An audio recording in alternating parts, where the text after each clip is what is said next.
Tenemos en comunicación vía Zoom a Roberto González, él es director del Observatorio de Estudios sobre Convivencia y Seguridad Ciudadana. Y bueno, nos ayudará a sacar algunas conclusiones a tantas preguntas. Roberto, ¿cómo le va? Buen día, bienvenido a la mañana del C. Sí, buen día a toda la audiencia y a todos los televidentes. Gracias por invitarme a charlar sobre estos temas tan neurálgicos para una sociedad. Sin duda, muy importantes en estos tiempos en donde uno está un poco aturdido con información diaria, pero también no podemos dejar pasar algo tan importante como es los hechos delictivos que cada vez tienen más violencia, la convivencia en los barrios, la convivencia entre vecinos. Bueno, ¿usted cómo se puede analizar? No sé por dónde arrancar a desglosar un tema tan delicado y que tiene tantas aristas como la seguridad. ¿Usted nota, Sí, se estudia este tipo de comportamientos sociales? sí, si les parece, nosotros podemos arrancar por los datos que nosotros tenemos, que nosotros registramos, digamos, como cifras oficiales, particularmente de la violencia letal en la provincia de Córdoba. Nosotros podríamos empezar a decir de que para el año 2020 la tasa de homicidios de la provincia de Córdoba ha medido 3 muertes cada 100.000 habitantes. Y en ese sentido, tan solo para hacer una comparación rápida, en América Latina, en el conjunto de América Latina, la tasa de homicidios es de 17 muertes cada 100.000 habitantes, siendo una de las más altas del mundo. En nuestra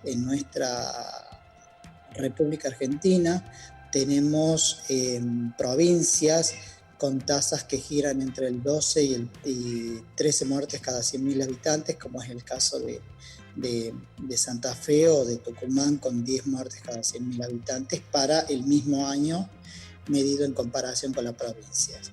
Esto con nuestra provincia. Esto significa de que la violencia es menor en Córdoba. Sí, es menor. El problema es que de pronto surgen estas manifestaciones que vale la pena tener en cuenta y que vale la pena analizar. Nosotros sí podemos reconocer de que la matriz de violencia en la provincia de Córdoba es de carácter interpersonal. Y esto tiene que ver mucho con las separaciones o las diferenciaciones que nosotros hacemos con respecto a otro tipo de violencias. Por ejemplo, hoy en México se ha detectado un enorme nivel de violencia no institucional, pero sí directamente orientada hacia candidatos electorales. Acá obviamente ese tipo de violencia no tenemos. Por otra parte, en el resto de América Latina, como en Colombia, tenemos matrices que responden a bandas criminales y organizaciones del crimen, ¿no? Lo que se suele llamar crimen organizado. Acá tampoco tenemos esa matriz.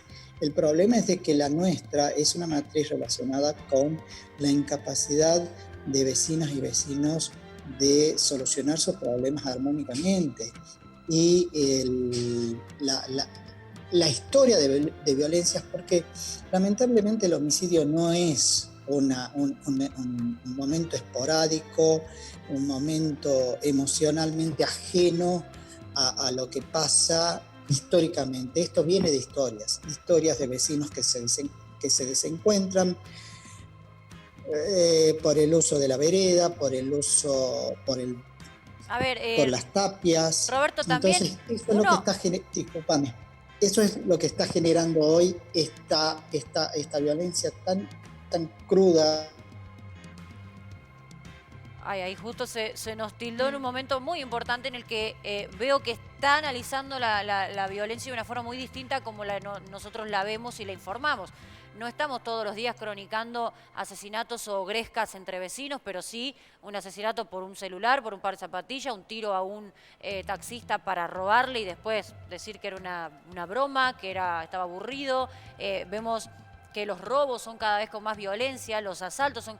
No El estamos ajuste hablando de de falta cuentas. de comprensión entre vecinos. Me llama la atención el análisis, por eso si lo tenemos ahí podemos retomar. Me quedo con Sí, con aquí esta estoy. pregunta.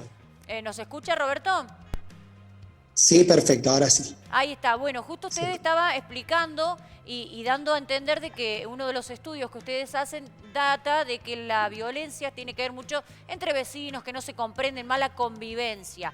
Lo que nosotros anoticiamos generalmente son hechos de violencia que llegan a asesinatos en situaciones de delincuencia y robo, más que nada. ¿Eso también está puesto en el estudio de lo que ustedes hacen? Sí, sí, sí, sí. Lamentablemente en algunos casos los robos derivados en homicidios o muertes trágicas de las víctimas, sí, sí, lo tenemos medido y generalmente en los últimos 5 años ocupa una proporción entre el 30 y entre el 25 y 30% de todos los hechos ocurridos. Por eso eh, eh, hoy nos genera más preocupación por el análisis social y por el análisis inclusive interdisciplinario que, que tenemos que hacer ante estos tipos de violencias, particularmente la violencia interpersonal, la violencia entre vecinos. Roberto, Roberto, vemos que en ciudades como en Sí. Rosario, por ejemplo, hay mucho ajuste de cuenta vinculado al narcotráfico. Ahí sí hay bandas, me parece, organizadas, como el grupo Los Monos, que se lo conoce mucho. ¿Qué incidencia tiene eso en las estadísticas que ustedes tienen en Córdoba? En la ciudad de Córdoba, a partir de nuestros estudios, nosotros no reconocemos el funcionamiento de bandas criminales. Y esto es muy importante lo que estás preguntando, sobre todo porque la participación de sicarios preparados para matar no se reconoce en Córdoba. Digo esto, cuando nosotros hablamos de vecinos que lamentablemente terminan una disputa de manera letal, ¿sí? Por el uso de distintas armas, eso también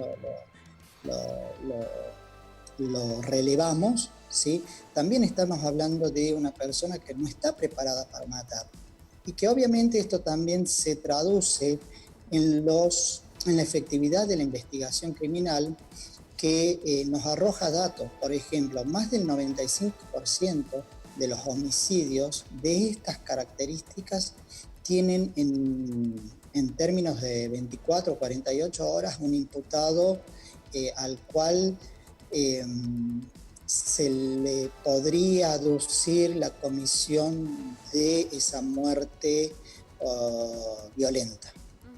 Roberto, hablando, bueno, justamente de esta situación de extrema violencia, ¿cuáles son los factores que, a partir del estudio que ustedes han relacionado, generan eso? Digo, ¿es la pobreza, la situación en la que estamos viviendo de violencia y de falta de empatía? ¿Cuáles son los factores principales que tienen que ver para que estemos en esta situación? En principio, yo quiero mencionarte que no existe ninguna evidencia científica de una relación directa entre pobreza y Ajá. delincuencia.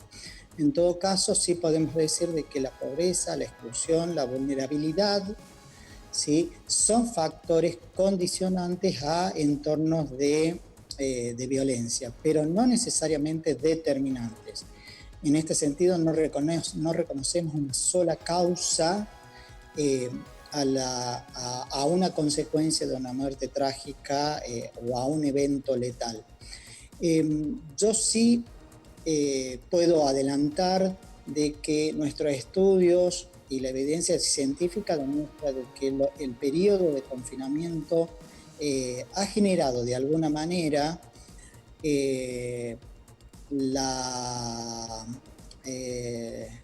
o ha disminuido de alguna manera las posibilidades de contagiarse en la vía pública por el encierro mismo. El problema de que el encierro también ha puesto en evidencia violencias internas que se terminan manifestando en el espacio, primero en el espacio íntimo del hogar, pero también en el espacio más circunscripto a la cuadra o al barrio. Entonces, nosotros también podemos mencionar de que la misma pandemia, los efectos de la pandemia han sido condicionantes para el crecimiento de estos niveles de violencia. Por otra parte, nosotros no podemos olvidar de que en, en la Argentina se han perdido más de 100.000 empleos, la economía sigue dando manifestaciones negativas. Evidentemente hay una ansiedad social, individual, eh, eh, relacionado con las perspectivas de corto, Sin mediano y largo duda, plazo sin duda. de cada una y uno de nosotros sobre cómo vamos a subsistir en este contexto de restricciones económicas, de limitaciones, Por supuesto, y Roberto. eso creo que también genera ansiedad social. Sin duda. Muchísimas gracias por este tiempo, por este contacto. Que tenga un gran día. Igualmente, muchísimas gracias por Ahí poder está. hacer esta interpretación. Gracias a ustedes. Gracias a usted. Bueno, ahí está, charlábamos con Roberto González del Observatorio de Estudios de Convivencia y Seguridad Ciudadana.